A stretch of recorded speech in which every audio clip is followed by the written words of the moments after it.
позиция? Давай. Уважаемые участники и гости круглого стола, постараюсь кратко и по сути изложить некоторые личные и отчасти общие для православных татар соображения по рассматриваемой теме. Данное мероприятие «Круглый стол», на которое меня любезно пригласили, за что я хочу сказать отдельное спасибо его организаторам, связан во многом с предконфликтной ситуацией вокруг проблемы обязательного преподавания татарского языка в Татарстане. Я имею в виду дискуссию, вылившуюся даже в некое идеологическое противостояние между сторонниками и противниками обязательного изучения татарского языка в общеобразовательных школах указанного региона. Мое личное мнение и позиция нашей организации православных татар, которую я возглавляю, компромиссная. Мы говорим о том, что нужен компромисс, к которому пытаются прийти представители обеих сторон в ходе обсуждения данной актуальной проблемы в Государственной Думе. И уже сейчас понятно, что будет проведена федеральная версия с возможными допустимыми уступками региональному центру.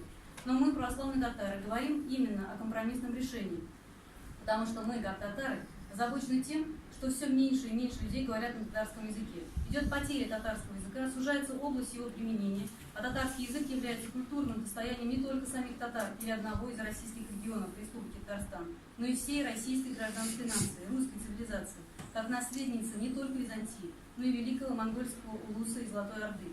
Напомню, что русская знать до Петра I наряду с русским языком свободно общалась на татарском языке. Это около 500 лет. Международная переписка России с другими государствами шла на татарском языке. Да, вот это не шокирует никого, это такой интересный факт. Ну, письмо Грозного англичанам в швед. Поэтому потеря, утрата татарского языка, которую мы в современном мире наблюдаем, это утрата части российской, русской культуры, утрата значимого пласта культурного наследия всей России. Все это происходит совершенно по объективным причинам, из-за процессов глобализации в современном мире. Поэтому нужны новые, современные и своевременные подходы в вопросе сохранения татарского языка и языков народов России, башкирского, чувашского, мордовского и других. С нашей точки зрения, формальное принудительное введение обязательного изучения татарского языка в школах Татарстана ничего на перспективу не дает, а наоборот может вызвать обратный эффект. Тем более, что большинство татар проживают вне пределов Республики Татарстан и исторически с ней не связаны. Это прежде всего касается татар мещеряков, сибирских, астраханских, крымских, ногайских, кавказских, литовских и других татар. Кроме того, если формально принудить всех жителей Республики Татарстан изучать татарский язык, то это приведет к росту межнациональной напряженности в самом Татарстане и за его пределами. Тем более, что часть жителей республики, для которых татарский не является родным, видят в принуждении изучения татарского языка в школах ущемление своих прав. В то же время к росту межнациональной напряженности приведет и отсутствие эффективных программ поддержки татарского языка не только на территории республики, но и по всей России. Потому что, как я отметила выше, вопрос сохранения и развития татарского языка актуален не только для Татарстана, но он актуален для всех регионов России. Не только по историческим причинам, но и хотя бы потому, что везде, во всех регионах Российской Федерации живут татары.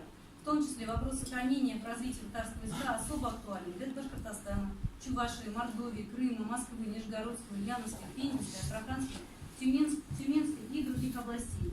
Поэтому нужен эффективный компромисс. И мы, православные татары, предлагаем новый и своевременный подход, своеобразный рецепт.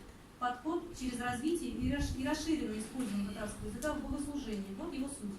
Исходя из того, что татары – это второй по численности и второй государствообразующий народ России, можно и нужно в каждом храме России, можно и нужно дублировать Евангелие на татарском языке.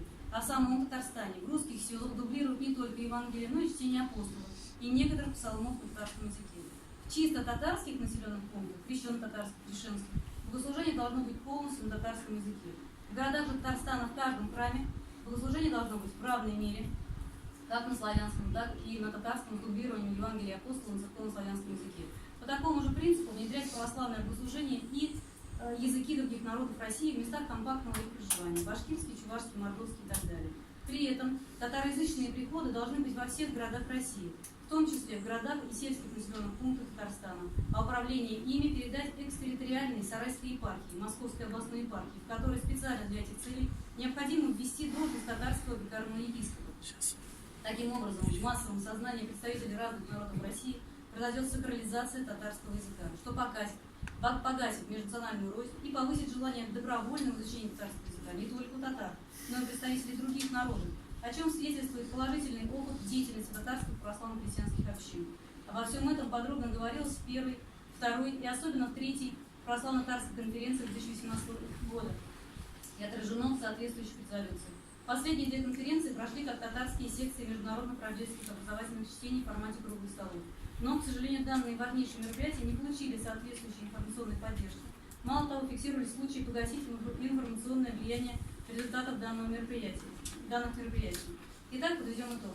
В вопросе обязательности преподавания в школах Татарстана нужен компромисс, который мы предлагаем в том, чтобы в храмах Республики Татарстан и в храмах других регионов по всей России было богослужение на татарском языке хотя бы частично. В местах проживания татар везде должно быть богослужение на татарском языке. В татарских деревнях только на татарском языке богослужение, в городах на двух языках, на татарском и славянском. И, кстати, вот такой еще момент в дополнение. Церковно-славянский язык, на котором сейчас служат другие православные храмы. Мы на нем не общаемся, но он живой язык, он живет, да, уже много веков. То же самое произойдет с татарским языком, если мы введем его язык богослужения, он будет жить, и татар его не забудет. Более того, те татары, которые его теряют, особенно это происходит в городах, они будут приходить на службу, на другие, они будут его учить, они будут слушать. Для нас это большая радость. Вот такой вот компромиссный вариант. Спасибо за имеется в виду крещено-татарские деревни. Я считаю, что надо вот в таких вот регионах, как Татарстан, Башкортостан, надо вообще в каждом храме вводить татарский язык. Да, Конечно. Вот я как мусульманин, татарин, да, я был приветствую, даже был бы рад, понимаете, даже если, извините меня, через порнуху распространялся бы татарский язык, лишь бы он жил. А не только через православие. Если так как говорит Папа Мещан, да? Но я говорю, но суть-то, вы кого там будете, кому читать-то будете на татарском языке православные молитвы? Коллеги, Нету, если не будет жив татарский язык, для кого будете считать вы? Ну нет же его. Надо, чтобы он жил. Коллеги,